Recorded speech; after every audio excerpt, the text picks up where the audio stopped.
Thank you. Okay, why don't we once again pull into the power that brought us here and keeps us here.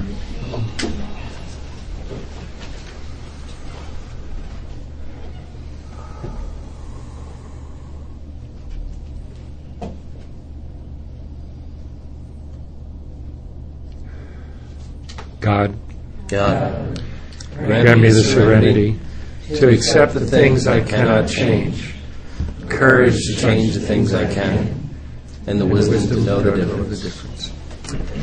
All right, here we is. Working with others, the 12th step. Somebody tell me the wording of the 12th step off the wall, please. Yes. Having had spiritual awakening as a result of these steps, we try to carry this message to other alcoholics and to practice these principles in all our affairs. Thank you very much. So it is my understanding, and I am not an electrician. Drew is not with us, or he could verify this, but I'm sure there are others who understand it, that power will not flow until you complete the circuit. Right? You have miles and miles of electrical cord, but until you complete that circuit, no power flows.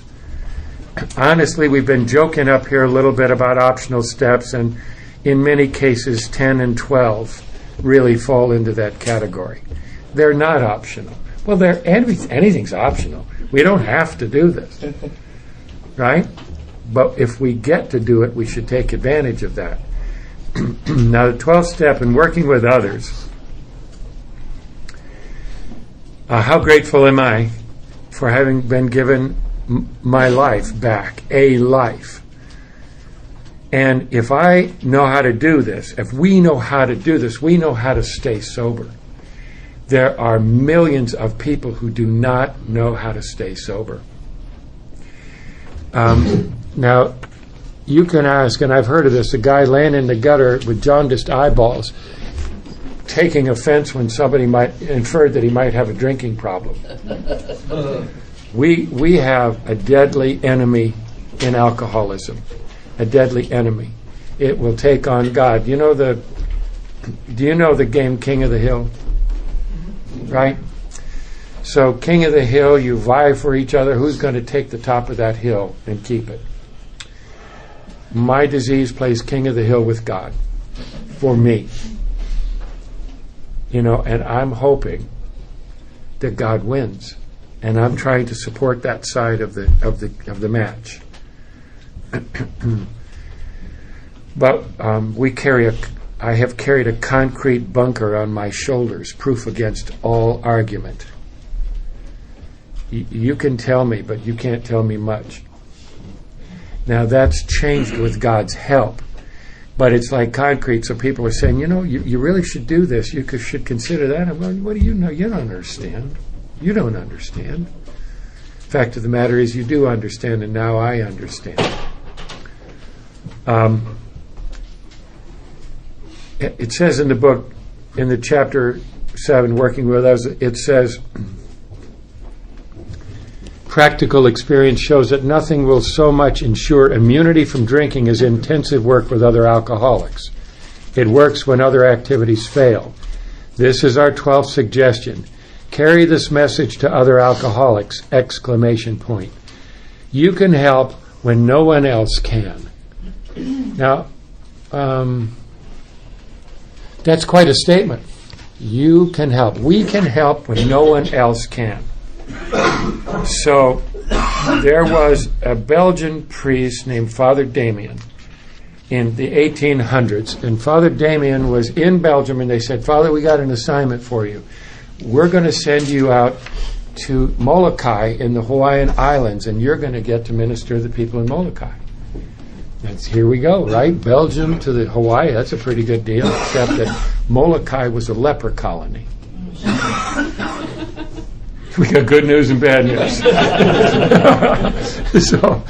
So Father Damien went out there, and he was very attentive to the people in his charge, and he took care of them as any pastor would. He loved them, and we went like that, and they did pretty well. They got along pretty well together. Until the day Father Damien stood up at the pulpit and said, "We lepers." And then they loved him because he was one of them. And we alcoholics. See, people can look at you and say, "You don't understand," and you do understand. And that turns the key and gives us an opportunity to stay alive. So we can help when no one else can. You can secure their confidence when others fail. Remember that they're very ill. Now I want to expand on that thought. It says elsewhere in the book, few people realize that the alcoholic is a very sick person. I would submit that includes us. Seriously. If we don't take seriously the fact that we are very sick, and just because we may look like our neighbor does not mean we are like our neighbor. I've only got 2 AA jokes, and here comes one of them. My neighbor gets up in the morning and he finds a flat tire and he calls AAA. I get up in the morning and find a flat tire and I call suicide prevention.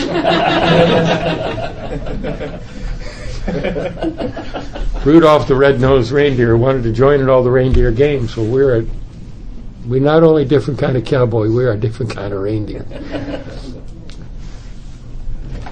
I will share this with you. I got in prayer one time. Now, I'm sure you've heard of people. Have you heard of people who will sit and do what the Oxford movement people used to do? They will sit with God and then they will write down what they get from God.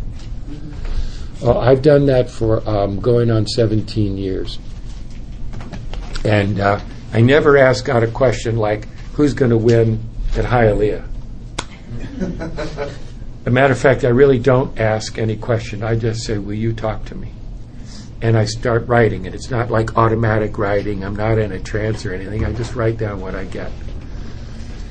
And about Rudolph the Red-Nosed Reindeer, one day because don't we yearn to belong? We're human beings, we're social animals. We yearn to belong. And as I've said earlier in this, as my experience as God giving me a blessing in my life is He's also said, Mickey, He's not said this to me, but He said, you're reserved for me. You belong to me, Mickey. You gave me your life, and I'm taking you up on the deal. And in one of the pages, He said, Mickey, the only time you're going to join in the reindeer games is when the reindeer start dying. I have really no sense of humor about alcoholism. We laugh because there's an alternative. We could cry, and I don't mind doing that, as you found out. But I'm deadly serious about this disease. And what happens and what I believe Nate was referring to much earlier in our weekend. Somebody asked him if I'm a kind person, and he said, no, there's times when I can be very pointed about things. The thing that confuses people that I work with, I'm sure, is that we seem to be getting a friendship going. And there are a few of the people that I sponsor that I am friends with. Nate is one, and his wife, Lindsay. But when it comes down to it, here's what I'll do. I'll violate our friendship in a hot heartbeat to save your life. I'm not some local gunslinger. I'm not saying that out of any kind of a strut. I mean it. Because I was working in an ad agency many lifetimes ago. And this guy came to me, another writer, and he said, can I talk to her? He says, I've got a friend, and she just seems to be drinking herself to death. What can I do? And I said, have you ever approached her about going to Alcoholics Anonymous or getting help? And he said, no. And I looked at him and I said, I hope I never have a friend like you. But this is not kidding. This is life and death. We think the only wars are the ones where you pick up a gun and go do it. I got a letter from my big brother Gus in Vietnam. He was a Marine officer in Vietnam. And he wrote me a letter when he found out that I was getting sober and trying to be sober. And he said, Mickey, my war lasts 13 months and I get to come home. He says, your war is dirtier and it lasts the rest of your life. Now, I have to tell you that I take great pride in being a sober alcoholic. I'm not saying I take credit for it. I'm saying I take great pride in it. This is my identity. I can help when no one else can. When you came to visit us, Mike, and we got an opportunity to just sit in my home and fellowship and have a meeting together, I was very, very proud of you and proud of us, that we can offer somebody that opportunity. You know what I mean?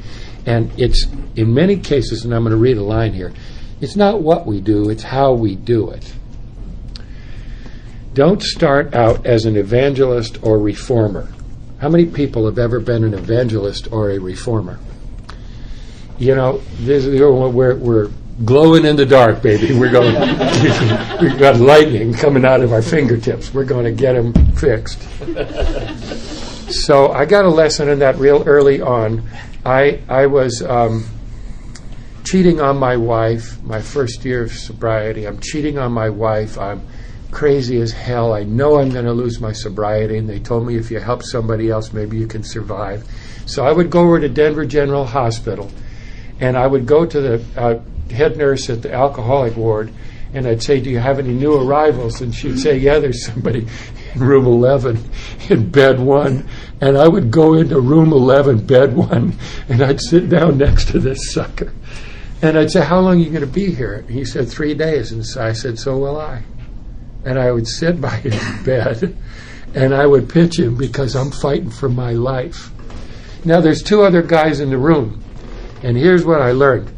I'm pitching this guy. I got this guy lined up. I'm giving myself goosebumps with this 12-step action. This guy goes out and drinks, and the other 2 guys in the room got sober. Who carries the message? Who does the healing? We're a pencil in God's hands. We'll do what we can, but odds are we can't screw it up too badly or really accomplish it. We just deliver God. And if we can kind of keep that notion going, I think it works better. And also we got to remember that the person we're talking to is a human being. They're worthy of respect despite what they might smell like or look like at the particular moment. We started out unlovely creatures, yes? So, I have a secret to offer I'm just talking in terms of sponsorship now. I have a secret to offer in terms of sponsorship that I would love to give you.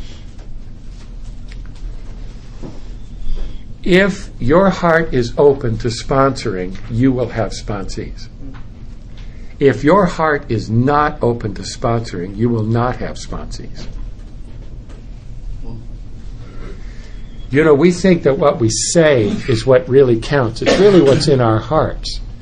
So if I am not getting people to work with, there's a no that is coming out of my heart. You buy this? There's a no coming out of my heart, and it can be a wide variety of things. It can be, well, I've heard that guy, and he can really talk, and he can really carry the message, and I don't have that, so now that we've offered ourselves an excuse, I don't have to do this. It's not true. It's not true. And it doesn't mean we can't do it. We've just offered ourselves an excuse because we may be frightened to go do it. Well, I don't know what to say. It's all written in the book. When are we going to trust God?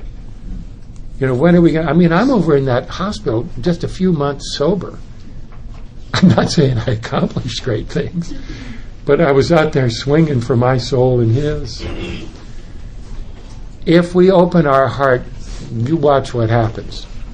Pretty soon people are going to be coming over to you, and because it's a program of attraction, and it's coming, that program of attraction, from our hearts. Okay, now I sponsor a guy who's 28 years sober. I believe I've sponsored him for 20 years. 25 years sober, maybe. Anyway, and he has rarely sponsored anybody. He got a few disappointments, and it didn't work out, and he's afraid to touch it again because he's afraid he's going to break them. Or, you know what I mean? That it's not going to work. So I'm saying the fear issues, the selfishness issues, the self-reliance issues in our heart may really be a good way to go to, and you can use the tools then and write fear inventory about you're afraid to do this or you're resentful to do it. Now, I could get into esoteric stories. I was about to, but I won't. Okay, well.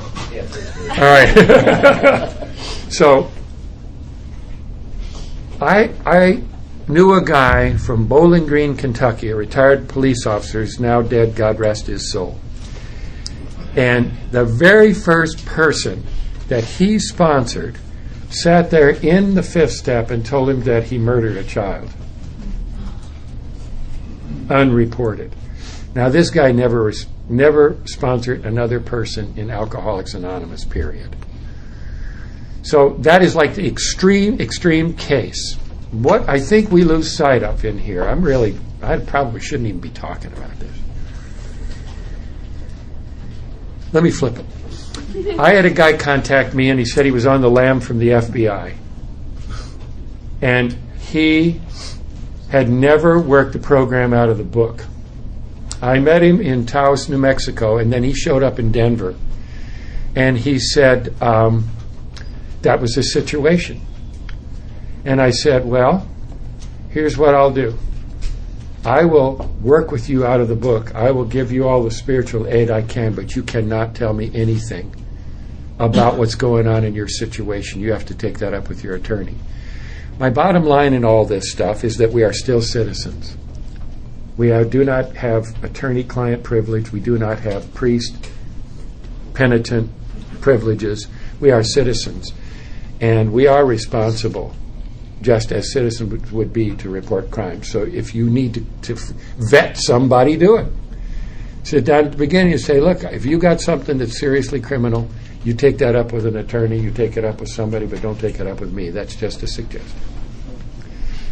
How I ever got off on that tack in this deal, but I guess I was discussing it because I heard earlier today, before this meeting, this man and I were talking, and I said, are you aware that in Ireland, for the women, for the girls, I'm not sure if it applies to the boys, but for the girls, if you're under 16 years old, you can only go to a meeting with a chaperone because of the predators. So I guess I'm just saying we're not priests, okay, and we're not attorneys. And if we're going to include somebody in our lives, we need to be aware of this kind of stuff. And there's nothing wrong with asking. Wow, how did I get into all of that? Must be relevant. Must be relevant. It'll connect the circuit. So for me, if I need power in my life, if I'm working with somebody else and I'm giving it away, it'll give me power in my life. Now, you can't give away something you don't have. So let's just qualify this. So the bind is, you got to work it to give it. Because if you're just going to give somebody lip service, it's not going to do it. You got to work from God in your heart. I have, and God, where am I today? I was really early on in sobriety, and I was looking at the service structure in our fellowship, and I was noticing that every one of the stake chairmen was divorced. And I can tell you from not firsthand experience, but it's like I tell people, listen, you can call me. Finally, Gary Brown gave me this one. He says, Mickey, you're not the central office. So he says, you tell people that you'll take calls from Monday through Friday, 4:30 to 6. You want to call me Monday through Friday, 4:30 to 6, I'll answer the phone. Now, you can call me if you're really in a serious jam. We can call anytime. We can talk anytime. But on the weekends, I don't work with other alcoholics because I'm married. I want to have my wife. I want to have a relationship with my wife. And there are kids, if you will ask them, how do you like Alcoholics Anonymous? They've got alcoholic parents or an alcoholic parent. How do you like AA? I hate AA. Why? It took my parents away from me. So we're not being really super good if we're out there neglecting our families and our homes. It's okay to work with others, but we really need to bring the love home. That makes sense? Mm-hmm. Because Okay. I am going to shut up on that one. There's a lot of issues at stake here.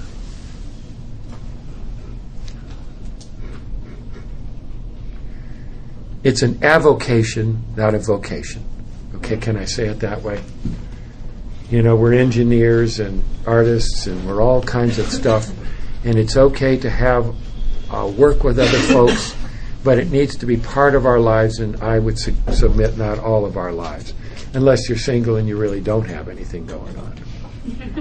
I'm not saying if you're single you don't have anything going on. I'm saying if the two are there.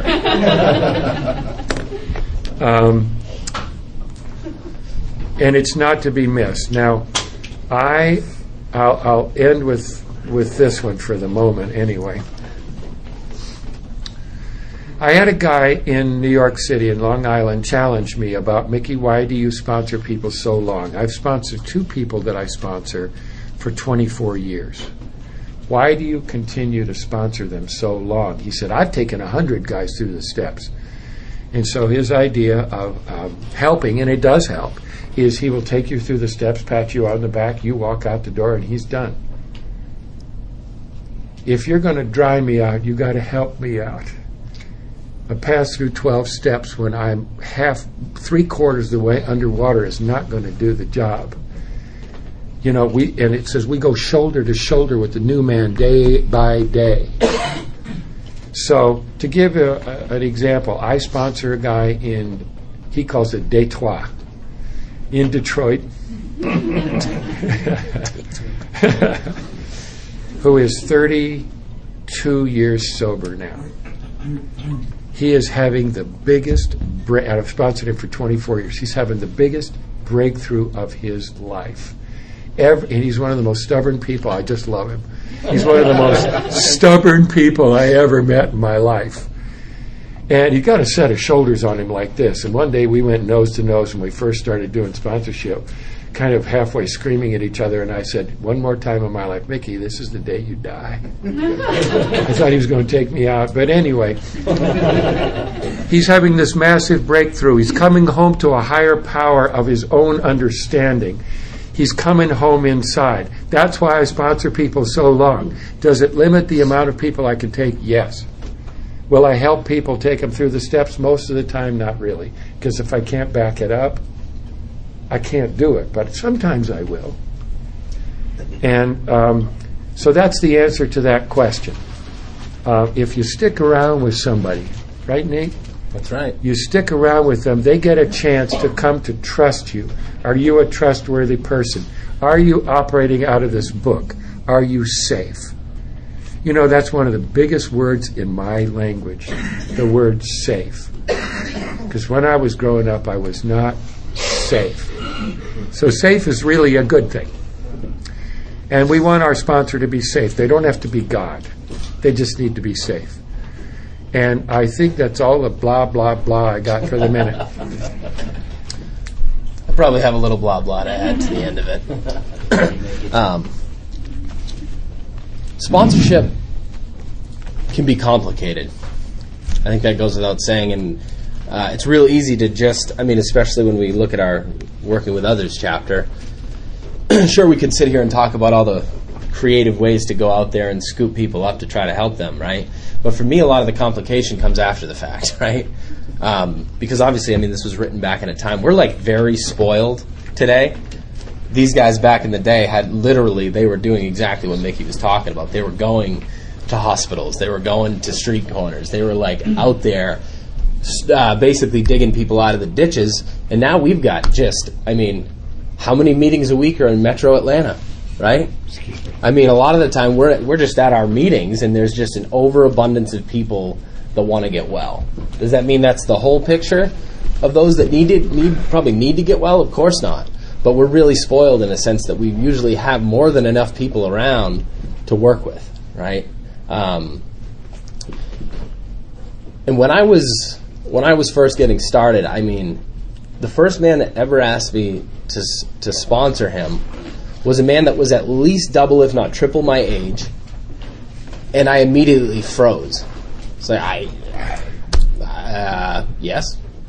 because we never say no to AA, right? Which there's gray in that, right? I can't always say yes, especially if it means I'm going to compromise myself, because I'm real quick to do that, right? I'll bend over backwards, break my back to make sure that it looks good. And so sometimes I have to say no to AA, unfortunately, right? Sometimes if someone asks me to drive 4 hours to another state to speak on a Wednesday night when I have a wife at home and a job to do the next day, I got to, respectfully decline.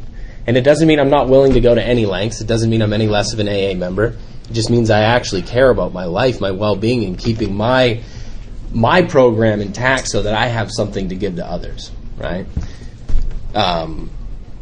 Because it used to be about filling the roster for me. As soon as I caught the fire of sponsorship, I wanted a full roster, if you know what I mean.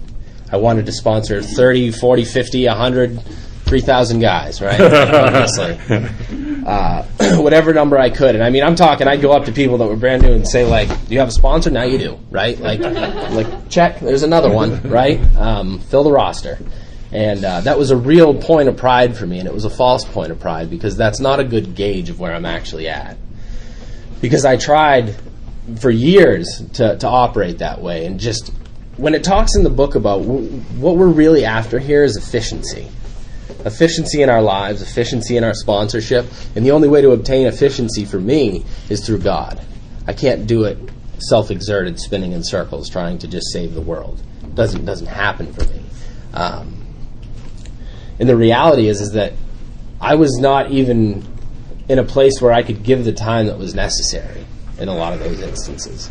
And I never took it actually seriously. I'm just being honest here. And I take it very seriously today, sponsorship. To the extent that when I engage in that relationship with someone else, I expect the same from me that I do from them, right? We meet every week, right? Every single person that I sponsor, I talk with every week at the same time usually. And that's what I do, and that's what I've found to be just so effective. Because if I'm not, what am I actually doing?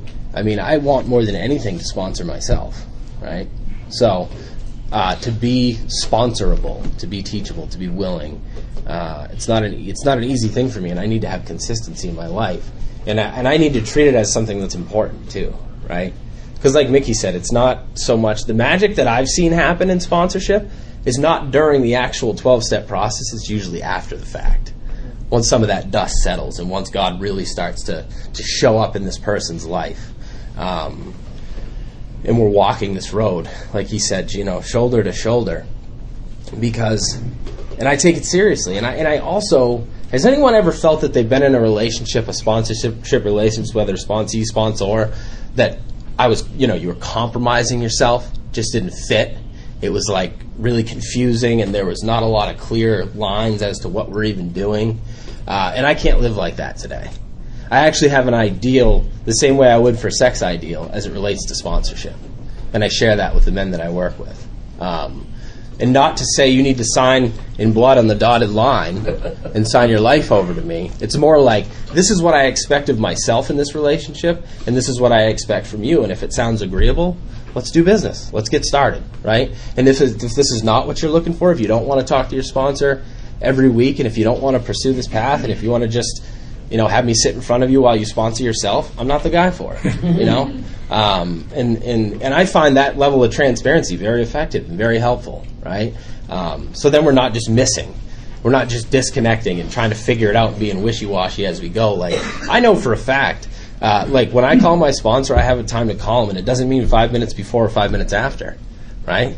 It means at whatever time it is on the button. I remember the first time I tried to save myself some time and call Mickey early. He was like, well, geez, it's 5 of our time. I don't even know if you remember this. He's like, I've got a dinner that's getting cold in front of me right now. I was expecting your call in 5 minutes. I was like, okay, I'll call you back in 5 minutes. And at first it was like, I got real mad, like, wow, how heartless, But I understood the principle behind it. Because a lot of the time we're willing to go to places where we pretend our time's not important, right? Or that I have all the time in the world to just give it out everywhere. Call me at 3 a.m., don't. Like, I mean, if something's absolutely falling apart and your life is in shambles, or something's coming unglued, or the woogies come, like you say, call me anytime. I agree. That's the same thing, right? But if it's just like a run-of-the-mill 10-step that you want to just talk about, let's wait, And I do the same thing. Like, I have structure, and it's not me controlling it. It's me actually honoring the fact that my time in my life, aside from the work I do in AA, is extremely important, and it deserves just as much attention, right? And way back, my wife and I made that same agreement where, because she sponsors women as well, that we would leave the weekends for our family. Right now, our family is us and 2 dogs, but it's still our family, right? And it's important because there's nothing quite like emptying the tank so much for strangers that you have nothing to bring home to your family. And for me, that's just not a life I want to live. Do I love Alcoholics Anonymous more than just about anything? Do I love the men I sponsor? You bet. But am I willing to just deplete myself to the point I have nothing left? No, I'm not anymore. I certainly was at one point in time, because again, it was stacked up against that old principle that I talked about in relation to inventory. What's a good AA member, right? What will make me qualify to be a good member of this? What if I say no to someone? What are they going to think of me? They'll probably spread the word that I said no, and I'll never get asked to do anything ever again, right?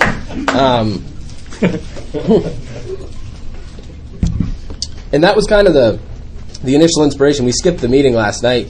It was just going to be like a dialogue type meeting anyway, but spiritual integrity, right? Like what does that look like for me in my life? And that means honoring the truth, even in situations where it's uncomfortable, right? And for instance, I don't enjoy letting people go as a sponsor. It's my least favorite thing to do. The old me would just keep them on the roster and let them just fizzle, right? And not do the job I committed to do when I first engaged in the sponsorship agreement in the first place. I'm going to tell you the truth no matter what, right? Because like Mickey said, will friendships develop? Of course. But what's more important, right? And then I've had instances where I've had people that were my friends, right? People I came up with in Alcoholics Anonymous that are like my peers. Down the road, all of a sudden, some of them are asking me to help them, right? To take them through the work or something like that, to be their sponsors. And I'm like, we're friends, man. I can't cross that line, right? And as it was pointed out very clearly to me, because I was so conflicted about that, selfishly, I want to retain the friendship more than I'm willing to go out on the limb and try to save that person's life with God. I'd rather be your friend than to help you when you're telling me you're dying, right? And I just don't think that's okay. I'd rather not have a friend and see someone's life flourish, right? And that's not always the case. I mean, sometimes that's a scary proposition, because what if God just wants me all alone, right? What if I'm just here to and as I've, continued to pursue this path of truth, my world has gotten a lot smaller, right? It's not nearly as robust as it was at one point in time. And that can be scary, but it's necessary for me. I'd rather have 4 good people around me than a whole bunch that I don't necessarily care for, And not that I don't love all of God's children, I do, but I'm not willing to compromise my own integrity, again, to be in situations that aren't fulfilling, that aren't inspired, right? I've got to be conscious of the way that I'm spending my time. And I encourage everyone that I work with to do the same thing. Respect your time. Love yourself enough to actually give the time to your family, right? Sponsor the people you work with. Be vigilant with that, of course. And I have the same exact thing. I need to be working with people. And I mean, it blows my mind the way God can make time in a schedule. Let me just say that, right? Like, I never ever imagined, that I would be able to work with even just the number of people that I do, and that's not a bragging point. It's actually along the lines of what Mickey was saying with the boots. It's actually like God makes that all happen. My heart's open. I'm willing. God creates the spaces. Even if it's someone disappears, right? I mean, I can't count the times that someone has disappeared or decided that this is too much. It's a little too scary. I don't want to do it this way. I've gotten that, right? Where I don't want to talk to you every week. I don't want to really do this. I just want to go out there and help people. Fine, But I can't sit here and pretend like that's what I do or that's what we're going to do. Again, we can't fool ourselves about values, and that's what I find. I can't pretend to be something I'm not in sponsorship. And I can't stand back and just say, well, you do what you want. I'll be right here whenever you need me. It's not fair to me. It's not fair to them, right? I don't want someone to be under the impression that they have a sponsor if in fact they don't, right? How often does that happen where I don't hear from, in the past I wouldn't hear from someone for months. I'd still consider them that, I was sponsoring them, they were sponsoring me, we just weren't in touch very often. What? That's not sponsorship, right? And it's confusing because that's like I was saying, that's my least favorite conversation to have with someone, when it's apparent to me and the inspiration and like the truth is so there that this is a relationship that's lost its effectiveness, right? And I'm not going to go and say like, I don't feel like I have what it takes to be effective for you. Because again, any opportunity to get under the bus, I'm going to take it, right? It's not my fault a lot of the times. I know for a fact they're unwilling. And a lot of the times when I actually ask them out loud, they'll admit it, right? Which is kind of interesting, the truth that can be injected into these relationships, all of a sudden it's on the table, right? We're not just guessing and pretending. Not too long ago, I had to ask a man, do you want to do what we're doing? Because everything in me is telling me that you don't. And I love you as a person. This is nothing personal. But I'm not going to continue to set time aside if you're going to come and try to pretend like you're working your program in between our meetings. That sucks. I hate that conversation. It's my least favorite thing to do. But is it necessary? I think absolutely. Because I can't shake the feeling. Like when I know that's happening and I try to pretend that it's not, I pay the spiritual consequences for that avoidance, right? And I'm not saying like I just throw the towel in immediately and cut people off just for the sake of doing it. I usually resist it and try to pretend it's not happening for a period of weeks or months, right? But I need to be able to acknowledge it. And a lot of the time, it usually works out that that's part of the plan, right? Years down the road or whatever, someone might come back and say, I'm really glad you told me the truth when you did, right? Because I really wasn't working my program. And I needed to be fired to hit that next level of desperation, right? And I don't know. I don't know what God has in store. I just know for a fact that I need to be honest with myself in these relationships. And that can be hard. It can be really challenging. And a lot of these things I need to talk through with my sponsor as well, right? Because I don't need to pretend like I have all the answers all the time. A lot of the time I'll get asked a question. I'll be like, that's a really good question that I actually don't have any experience with. Let me go bounce it off my sponsor or someone else that I think might have some experience with it, and we'll circle back, And that's okay, right? I don't have to be Mr. Perfect. But it is, in fact, something I take very seriously, and I really enjoy that first half of the 12-step. But as it's kind of been ingrained in what both of us have said so far, that second half of the 12-step is just important, right? We practice these principles in all our affairs. If my AA life is in perfect mint condition, but my life at home, my life at work, my life in education, my life in friendships, social situations is in shambles, what is it worth, right? It's like I'm hiding in AA. It's like I found a hiding spot and I'm just trying to avoid doing life, right? Because AA is easy, let's be honest, right? That's the easiest part of my life, doing AA. I love it. I could just hide in here and do this every day for the rest of my life if it didn't make me soul sick and be okay with it, But the reality is that God wants us, at least in as far as I'm concerned, God wants us to have full, abundant, bountiful lives that go beyond the rooms of Alcoholics Anonymous. We come here, and the example I love is we can go to the well with a thimble and take it out to the world. But we have to go back to the well to fill up that thimble as often as it takes, right? I can't deplete myself without making sure my own house is in order. Because if I'm not doing what I'm telling people to do, there's going to be some serious internal conflict as it relates to my own integrity, right? And that's not a place I can live for very long. And I'll eventually bottom out. I'll be giving too much, and I'll get resentful. The next thing you know, I'm resentful when my phone rings or when I have to talk to someone, right? And that, in terms of effectiveness, I'm not there. I'm not able to be effective. I'm not able to be with God. And the prayer I say before every single meeting that I have with someone I work with is, God, I don't know what needs to happen here, but please just help me to provide sound counsel to this person, whatever you see fit. Help me to tell the truth even if it stings. And help me to just do your work here. I don't know. I mean, it's not a game plan. It's not a perfect execution kind of thing.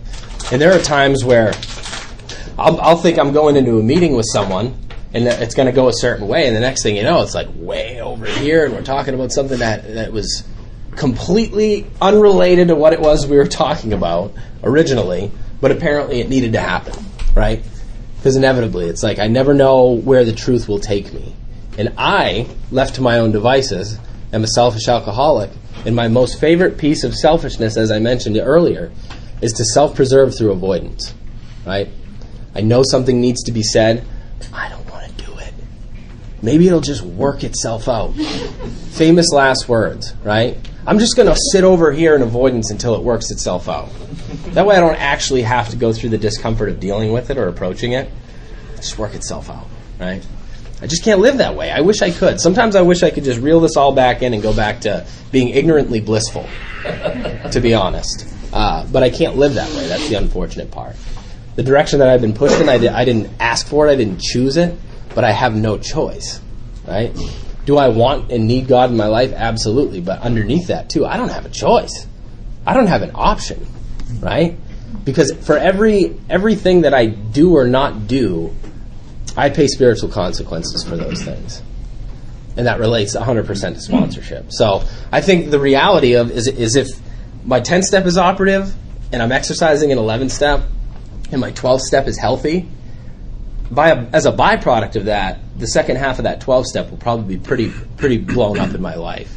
I'll probably have a pretty good shot at practicing these principles in all my affairs. And the best way that I see that is like, even if I think I'm all over the place, if I'm consistently utilizing these tools to inject truth into my life and do the next true thing, I'm going to be pretty close to where God wants me to be and needs me to be, right? Do I always know what that looks like? Of course not. And oftentimes that unknown is extremely unsettling. But a lot of the time it's just that. I need to be making the next decision, even if it's one that I'm dreading, right? Because doing the things we don't want to do is the hardest thing. Saying the things we don't want to say sometimes is the hardest thing, right? So that power that is God, without that, I don't have the ability to show up and do AA, to be a sponsor, to be a sponsee, to be a member of Alcoholics Anonymous that's available, right? Because I have to be willing. And like, to Mickey's point, if my heart is open and I'm willing to sponsor, that's really what it's about. It's not about my roster. It's not about my numbers. Never once will I ask men that I work with, how many people are you sponsoring as a gauge of how they're doing? Because it's just not it's not one that paints a real picture, right? Tell me what's going on in here, right? Do you have anything burning inside of you that you haven't said out loud? What's your own house looking like? The rest of that stuff takes care of itself. You know, when the light is on, that's what matters. It's like when kids are trick-or-treating on Halloween, you're not going to go to the house that's completely blacked out, right? You're going to go to the house with a light on, right?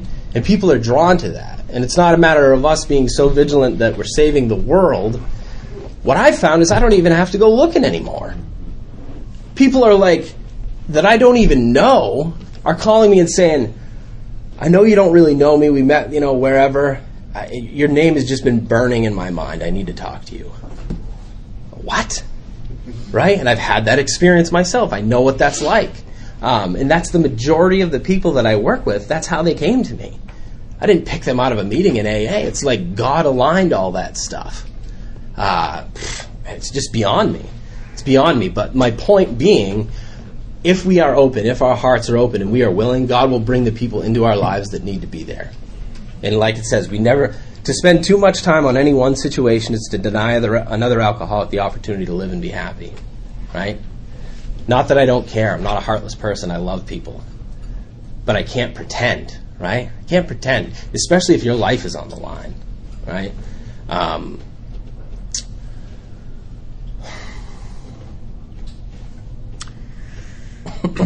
Thank you.